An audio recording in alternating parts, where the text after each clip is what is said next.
కాంగ్రెస్ హయాంలో ఇసుక మాఫియా నడిచిందని ఆరోపించారు మంత్రి కేటీఆర్. కాంగ్రెస్ హయాంలో ఇసుక మీద 10 కోట్లకు మించి ఆదాయం రాలేదన్నారు. అదే టీఆర్ఎస్ సర్కార్ హయాంలో గతేడాది 434 కోట్ల ఆదాయం వచ్చిందన్నారు. ఈ ఏడాది 600 కోట్లు రాబోతోందన్నారు. ఇన్నాళ్లు ఇసుక అక్రమ రవాణా చేసి కాంగ్రెస్ లీడర్లు వేల కోట్లు కొట్టేశారని ఆరోపించారు. కాంగ్రెస్ హయాంలో జరిగిన ఇసుక దందా మీద దమ్ముంటే ఉత్తమ సమాధానం చెప్పాలన్నారు కేటీఆర్. మాట్లాడే ముందు ఉత్తమ్ కుమార్ రెడ్డి ఒళ్ళు దగ్గర పెట్టుకొని మాట్లాడని చెప్పి హెచ్చరిస్తా ఉన్నా. ఏం మాట్లాడుతూ ఉన్నావో, ఏం చెప్తా ఉన్నావో ఒకటికి 2 సార్లు ఆలోచించుకొని ఒళ్ళు దగ్గర పెట్టుకొని మాట్లాడమని చెప్పి నేను హెచ్చరిస్తా ఉన్నా. ఎందుకంటే సిరిసిల్లలో ఈరోజు జరుగుతున్న దాని గురించి కేటీఆర్ ఎందుకు మాట్లాడాడు?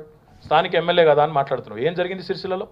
ఇసుక దందా నువ్వు మాట్లాడుతూ, ఇసుక మాఫియా విశ్వరూపం చూపిన ఇసుకాసుర పాలన మీది. బకాసురుని పాలన మాదిరిగా ఇసుకాసురుని పాలన జరిగింది ఎప్పుడంటే కాంగ్రెస్ ప్రభుత్వంలో.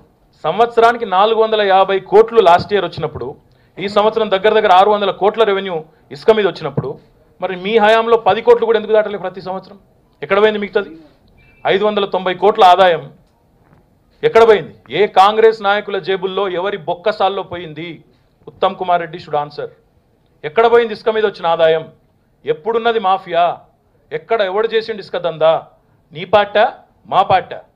నేను అడుగుతా ఉన్నా ఉత్తమ్ కుమార్ రెడ్డి గారిని. ఇదే ప్రామాణికంగా పోయిన సంవత్సరం వచ్చిన 434 కోట్లనే ఆదాయాన్ని ప్రామాణికంగా తీసుకుంటే, పోయిన 10 ఏళ్లలో కాంగ్రెస్ ప్రభుత్వ హయాంలో 4000 కోట్ల పైసలకు రావాలా? ఎక్కడ పోయినాయా 4000 కోట్లు? ఏ ఉత్తమ్ కుమార్ రెడ్డి గారి జేబులు నిండినాయా? జానారెడ్డి గారి జేబులు నిండినాయా? జీవన్ రెడ్డి జేబులు నిండినాయా? లేక ఇంకో నాయకుడి జేబులు నిండినాయా? ఎవరి దగ్గర పోయింది? చెప్పండి ముందు సమాధానం. ఆధారం అంటే పెట్టు.